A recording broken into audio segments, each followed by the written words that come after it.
L'anno è stato ottimo, poi per quanto riguarda il record delle tre finali penso che abbiamo fatto il nostro perché comunque abbiamo dimostrato anche stasera il nostro valore che eravamo più forti, quindi è stato molto facile. Poi a fine campionato avevamo visto anche la classifica, quindi quando avevamo visto che dovevamo giocare probabilmente con Testaccio eravamo molto contenti perché sapevamo che sarebbero state due preparazioni sia per la finale che per la semifinale di Coppa, quindi queste due amichevoli sono andate bene, abbiamo vinto. Meglio di così non poteva andare, insomma.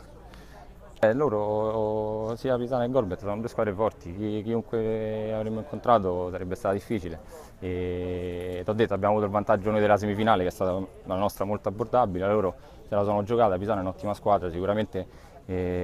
affronteremo la Pisana in maniera più seria di come abbiamo fatto oggi, che comunque abbiamo fatto anche oggi del turnover, come l'andata, mancava un artistico Conti, oggi mancava artistico, poi Conti è uscito,